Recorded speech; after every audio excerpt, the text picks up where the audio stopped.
Hi, నేను doctor Ragasudha, fertility consultant, Hegde fertility Attapur branch.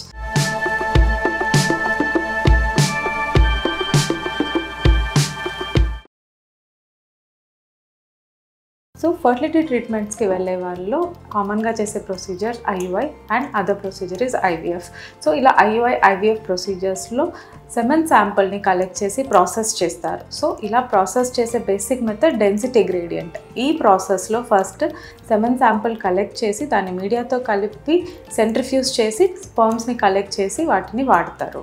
So ఇలా ఇది బేసిక్ ప్రొసీజర్. కానీ కొంతమందికి అంటే ఏజ్ ఎక్కువ ఉన్న వాళ్ళకి, age is more than 35-40 years in males, కొంతమందికి మెడికల్ ప్రాబ్లమ్స్ లైక్ డయాబెటీస్ ఇలా అండ్ హైపర్ టెన్షన్ ఇలా ఉన్న వారికి, లేదు వారి స్పర్మ్ మొటిలిటీ అండ్ మార్ఫాలజీ తక్కువ ఉండటం, అంటే మనం సెమెన్ అనాలిసిస్ చేసినప్పుడు వాళ్ళ స్పర్మ్ కౌంట్తో పాటు ప్రోగ్రెసివ్ మొటిలిటీ అంటే పైకి కదిలే స్పర్మ్స్ పర్సెంటేజ్ తక్కువ ఉన్నా, లేదు మార్ఫాలజీ అంటే స్పర్మ్కి head, neck, tail and different parts ఉంటాయి. ఈ పార్ట్స్లో ఏదైనా మార్ఫాలజికల్గా అబ్నార్మాలిటీస్ ఉన్న స్పర్మ్స్ ఎక్కువ ఉన్నా, లేదు DFI అంటే DNA ఫ్రాగ్మెంటేషన్ ఇండెక్స్ అనే ఒక టెస్ట్ చేస్తారు. ఈ టెస్ట్లో ఏంటి అంటే స్పర్మ్ హెడ్లో ఉన్న DNAలో బ్రేక్ పర్సెంటేజ్ ఏంటి అనేది తెలుస్తుంది. సో ఈ స్పర్మ్ హెడ్లో ఉన్న DNA బ్రేక్స్ పర్సెంటేజ్ ఒకవేళ 15% కన్నా ఎక్కువ ఉన్నా దాన్ని అబ్నార్మల్ DFI అని అంటారు. అలాంటి స్పర్మ్స్కి ఫర్టిలైజేషన్ చేసే కెపాసిటీ అనేది తక్కువగా ఉంటుంది. సో ఇలాంటి ఇష్యూస్ ఏవైనా ఉన్నా మనం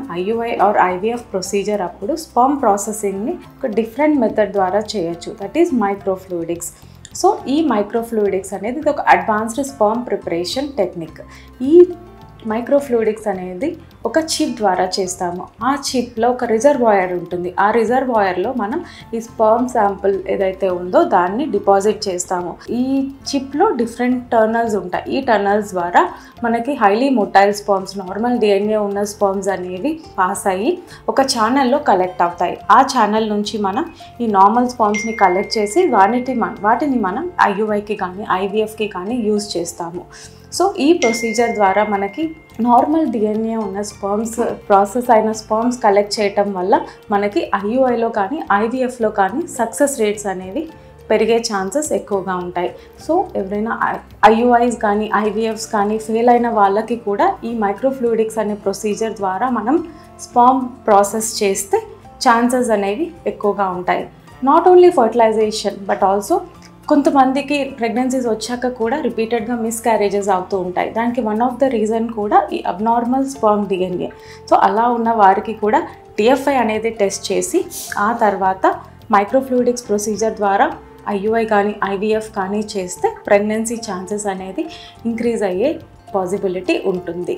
మైక్రోఫ్లూయిడిక్స్ గురించి ఇంకా డీటెయిల్గా తెలుసుకోవాలనుకున్న వారు సెంటర్కి విజిట్ చేసి వారి డౌట్స్ని క్లియర్ చేసుకోవచ్చు. Thank you.